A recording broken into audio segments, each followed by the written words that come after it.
chamados de Luíses. Agora nós vamos para a Inglaterra. Então, nós estaremos aqui na Inglaterra a partir do século XV. Lembrando que a Inglaterra vem de frangalhos. A Inglaterra está fragmentada e destruída economicamente por causa da Guerra dos 100 Anos. Aqui está. Né? E além da Guerra dos 100 Anos, ou seja, um conflito com a França, que era a nação inimiga, né? O grande Estado Nacional, que afrontava o Império Inglês, nós vamos ter também uma guerra civil. Então, uma guerra civil entre duas famílias nobres para ver quem assumiria o trono, os Lancasters e os Yorks. Aqui está o símbolo da família Lancaster, aqui está o símbolo da família York. Vejam que são rosas, né? Por isso, a guerra civil é chamada de Guerra das Duas Rosas. Aqui está. 1455, 1485. Então, é uma guerra civil que fragmenta a Inglaterra, um contra o outro. Quem que ganhou? Nenhum dos dois. Os dois perderam. Na verdade, uma terceira família sai vencedora do conflito, que é a família Tudor. Né? Quem é o primeiro rei Tudor? Em 1485, colocando fim às disputas, é justamente este senhor aqui, que é o rei Henrique VII, o primeiro rei da dinastia Tudor, tá bem? Então, na verdade, houve um pacto entre os Lancasters e os Yorks, nenhum dos dois assumiria o trono, né? Mas um terceiro pega, portanto, o poder. Lembrando que é um período de muitos confrontos, os nobres irão se fragmentar, apoiando um lado ou outro, e isto significará a destruição de grande parte dos feudos. Muitos feudos, então, são destruídos. E nós temos oportunidade para surgir uma nova classe social. Essa nova classe social nós vamos chamar de gentry. Aqui está. Então, com a ruína de muitos feudos por causa da guerra civil, né, nós vamos ter os gentries, que são pessoas que se dedicam à criação de ovelhas. Então, não mais a plantar produtos, mas a criar animais. Por que eles criam animais? Por causa da lã. Lembrando que a lã será o grande produto inglês que vai gerar uma lucratividade muito grande a este país. Lembrando que os gentries, além de ter um território rural para criar os seus animais, eles precisam também comercializar. Então, eles estabelecem relações econômicas com a burguesia. Veja aqui. Então, nós vamos ter o desenvolvimento da economia, do comércio, da manufatura dentro da Inglaterra. Em outras palavras, a partir do momento da desestruturação dos feudos na Inglaterra, surge o capitalismo. Então, meu caro estudante, nós temos uma passagem do mundo feudal para o mundo capital, tá bem? Então, veja que no centro de tudo estão os gentries e a burguesia, que viam os seus poderes aumentarem cada vez mais, já que eles vão organizar o território inglês a partir dos seus intentos daqui em diante. Ok, meu caro estudante? Se alguém não estiver compreendendo, pode falar. Então, depois da Guerra Civil, dinastia Tudor. Com o Tudor, aparece uma nova realidade na Inglaterra. Então, nós temos uma modificação política, Tudors no poder, e uma modificação econômica, sai, portanto, os antigos nobres e agora entram a burguesia e os gentry. Lembrando que a lã vai se tornar o produto mais importante na Inglaterra. Lembro para vocês, então, que ficou até 1509 no poder Henrique VII, aquele que eu mostrei no slide anterior. No seu lugar, entra seu filho, após a sua morte, né? Entra o filho chamado Henrique VIII. Eis aqui. Então, é o rei mais importante deste período na Inglaterra, né? Lembrando que ele vai enfrentar a antiga nobreza e vai também derrubar o poder da Igreja Católica. Então, ele vai consolidar na Inglaterra a burguesia e os gentres como nobres e etc. Lembrando que, para confrontar a Igreja Católica, ele criou a Igreja Anglicana. Sobre as características deste período, vocês estudam na Reforma e na Contra-Reforma, né? Então, aqui nós estamos falando da Reforma Protestante. Henrique VIII cria a Igreja Anglicana. Rapidamente, vamos dizer por que ele cria a Igreja Anglicana. Ele justamente estabelece a Igreja Anglicana porque ele era casado com Catarina de Aragão. Ó, ela aqui, tá vendo? Ele queria casar com Catarina de Aragão. Ivonei, Entretanto, diga, Gustavo.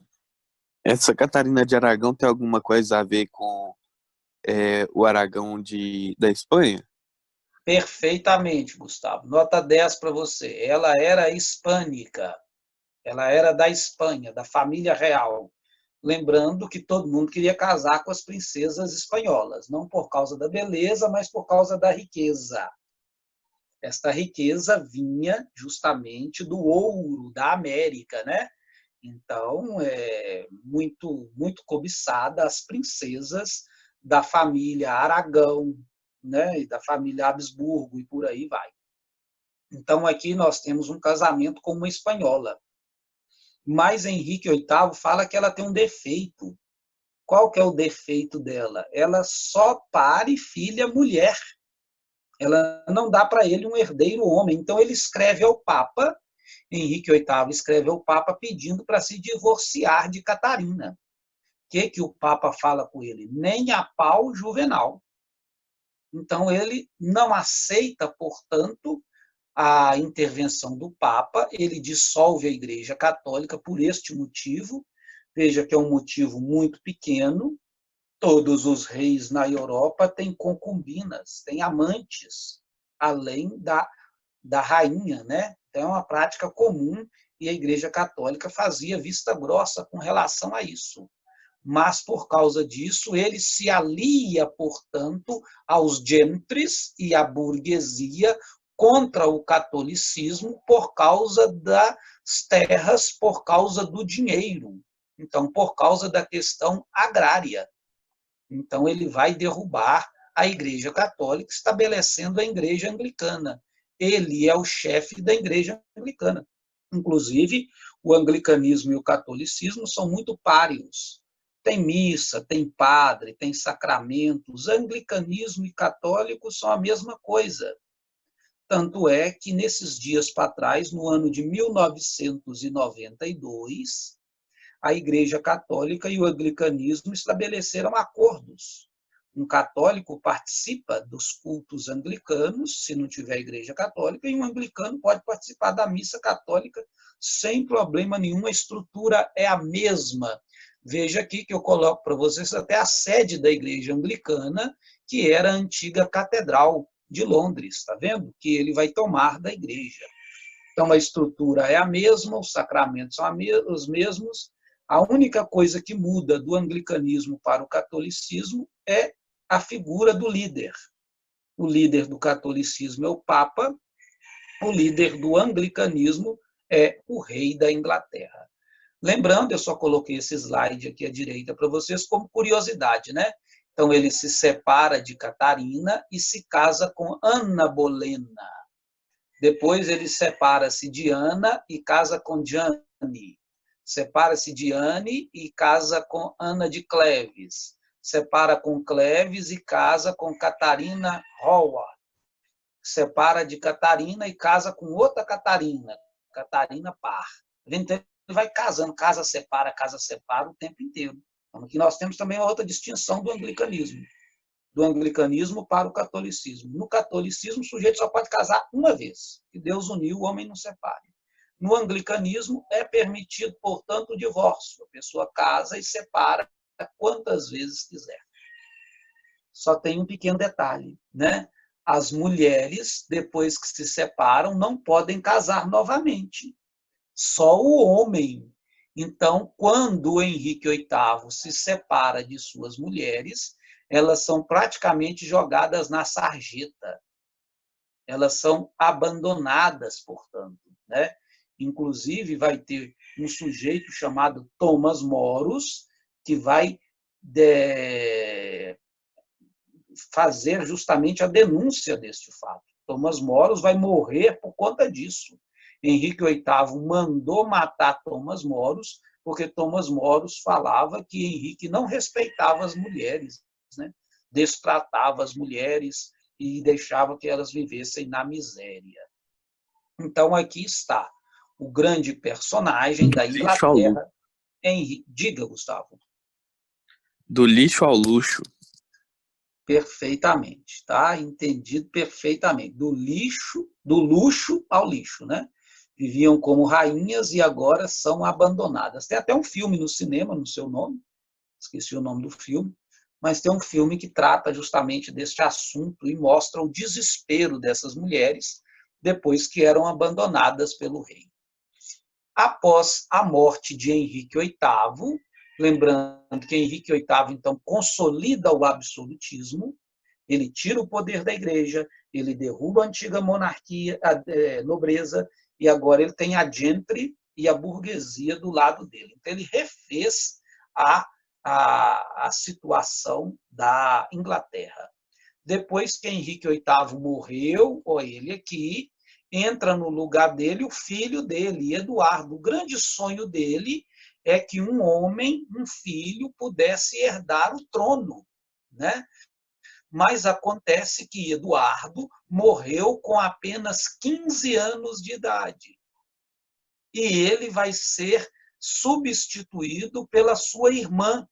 Então, quando Eduardo morre, quem entra no lugar é Maria. Maria Tudor. Veja ela aqui, né? Inclusive, Maria Tudor está aqui. Ela vai casar com um rei católico, ela vai reestabelecer o catolicismo e vai perseguir os protestantes. Então, Maria, né, quando entra no poder depois de Eduardo VI, Maria Tudor desestabiliza a situação religiosa no país. Então, nós vamos ter guerra católico contra protestante, né? Então, vamos ter perseguições religiosas e tudo quanto. Ok? Então, o cenário na Inglaterra é um cenário nebuloso. Entretanto, a Maria também parte desta para melhor. Ela morre também. E no lugar dela entra a grande Elizabeth.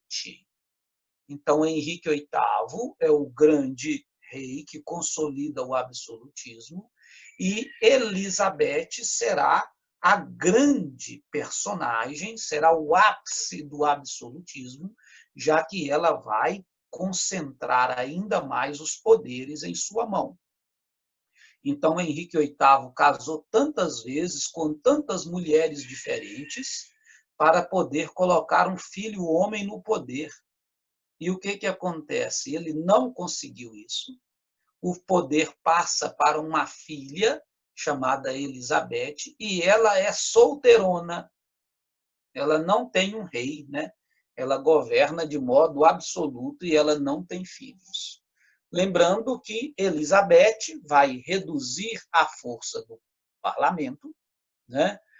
ela vai justamente fazer muitas intervenções na área da economia, ou seja, ela vai melhorar consideravelmente para a burguesia, ela vai favorecer muito a burguesia e ela vai modernizar a Marinha Britânica. Então, sendo assim, ela se torna cada vez mais poderosa. Lembrando também que ela continua o processo de cercamento, que é justamente o processo pelo qual as terras passam para a mão dos gentries. E as pessoas que viviam no mundo rural são obrigadas a vir para a cidade. Na cidade, estas pessoas irão trabalhar nas manufaturas, né? Então, vejam bem que as terras deixam de ser comunais, significa terras que eram divididas entre os camponeses, e estas terras agora vão passando para a mão dos gentries, tá bem? Então, nós vamos ter a formação de grandes propriedades rurais. É o latifúndio, que vai pertencer, portanto, a estes homens que trabalham com a lã. Então, a Inglaterra vai virando, né? A zona rural da Inglaterra vai virando um grande curral de ovelhas, porque a lã é o produto principal das manufaturas inglesas, que são manufaturas têxteis, né? Lembrando que os camponeses são obrigados a morar nas cidades. Então, as cidades inglesas terão um aumento populacional muito grande. Aproveito essas informações do livro e coloco mais umas aqui para vocês à direita da tela. Então, veja, Elizabeth é uma rainha absolutista, concentra o poder em suas mãos. Ela refaz o anglicanismo, ela resolve o problema do conflito religioso. Não favorece o catolicismo, mas ela se consolida com o anglicanismo. Mas eu lembro para vocês que os católicos são muito próximos ao anglicano. Então, os católicos e anglicanos ficaram juntos contra os puritanos, que são protestantes mais radicais. Ela vai estabelecer o ato de supremacia, né, que aumenta o poder monárquico, e ela vai ter um controle sobre a Igreja Católica, inclusive com perseguições aos católicos. Ela vai ajudar a Holanda contra a Espanha, ela vai declarar guerra à Espanha e ela vai consolidar a independência da Holanda. Tá? Ela vai fazer muitos negócios com os holandeses. Ela vai declarar guerra contra a Espanha. A burguesia a apoia incondicionalmente. Com a burguesia, Elizabeth cria várias companhias de comércio. E ela financia os piratas. Ela tem uma rede de piratas para saquear cargas portuguesas e espanholas. Ok? Então, ela... Diga, Gustavo. Ivonei, que você falou coisa dela, eu até agora só vi coisa positiva, assim, para a Inglaterra. Qual que era a visão que o povo tinha por ela ser mulher e tudo mais, dela estar como governanta daquele país? O povo não tinha preconceito, sabe, Gustavo? Porque quando se governa com capacidade, né, as pessoas não importam-se com sexo, tá? Então, apesar de nós estarmos vivendo num mundo ainda muito preconceituoso com relação às mulheres, a competência de Elizabeth é gigantesca. A Inglaterra nunca teve um rei tão competente, tão capaz como ela para o povo inglês. Então, a Inglaterra está passando por um plus econômico. É um boom econômico. Né? Então, todo mundo está ganhando dinheiro. Todo mundo na Inglaterra ganha dinheiro. Você acha que o camponês está reclamando que ele tem que sair da terra, vender a terra dele, largar a terra comunal e ir para a cidade? Não. Na cidade ele vai ter uma vida muito melhor que ele tinha no campo. Toda a Inglaterra começa a ganhar dinheiro. Todo mundo começa a ganhar dinheiro na Inglaterra nesse período. Você já deve ter visto rodas, né? Em rodas, aquela máquina para tirar o fio da lã. Então, você vê, alguém produzia a lã, Alguém levava a lã para a cidade, o outro colocava a lã naquela máquina, né, de fiar, aquela roda, fazia o novelo, vendia o novelo para uma indústria que fazia o tecido, outra indústria comprava o tecido e fazia a veste, outro pegava a veste e distribuía dentro do país e fora do país. Tem espaço para todo mundo. A Inglaterra se torna o primeiro país rico do mundo. E é Elizabeth que vai consolidar isso. A riqueza inglesa vem da rainha Elizabeth, então ela é amada, né? Agora tem um problema. Elizabeth não tem filhos. Como Elizabeth não tem filhos, quando ela morre, termina a dinastia Tudor. Tá vendo? Então, Henrique VIII fez de tudo para manter a sua dinastia, mas com a morte desta sua última filha, a dinastia Tudor finaliza-se. No lugar dos Tudors, entram os Stuarts. Veja bem, aqui está, dinastia Stuart. Então, por que vai entrar a dinastia Stuart? Porque a dinastia Stuart está na família, né? Está na família dos Tudors, tá bem? Então, ele era filho de uma prima de Elizabeth. Então, ele é um primo segundo. Jaime I é primo segundo de Elizabeth. Então, ele está na família. Então, ele vai justamente tomar o poder. Jaime I toma o poder. Quando Jaime I entra no poder, cai a família Tudor. E ele é da família Stuart. Então, inicia-se a dinastia Stuart, que vai agora assumir o poder. Tá bem? Então, tá aí os três da dinastia Stuart. O Jaime, o Carlos I e o Carlos II. Tá bom? Então, lembrando que a dinastia Stuart, ela não é inglesa, mas ela é escocesa. Então, é da Escócia. É um escocês que vem assumir o trono da Inglaterra. Estamos entendidos? Apesar de serem da mesma região, apesar de falarem a mesma língua, apesar de também terem descendência anglo-saxônica, os escoceses são um território à parte da Grã-Bretanha. Então, aqui, para a gente finalizar, então, olha para você ver. Então, aqui nós vamos ter a continuidade do absolutismo, lembrando para vocês que o Jaime I, né, ele vai estabelecer uma política de concentração de poder, ele vai consolidar o absolutismo, ok? E ele, consolidando o absolutismo, ele vai fazer com que, né, o poder na Inglaterra seja unificado. No lugar dele, entra o seu filho, Carlos I, e Carlos I vai ter muitos problemas, porque ele tem a mesma política do pai. Ele também quer concentrar o poder em suas mãos. Então, ele vai estabelecer uma guerra contra o parlamento. Ele vai brigar contra o parlamento, porque ele não para de aumentar impostos e ele não para de fazer ações para concentrar o poder. E ele vai perder o poder para o parlamento, que irá decapitá-lo. Oliver Cromwell vai decapitá-lo. E depois de um período, o parlamento aceita o retorno de Carlos II. Mas Carlos II também vai tramar situações absolutistas e ele também será finalmente deposto.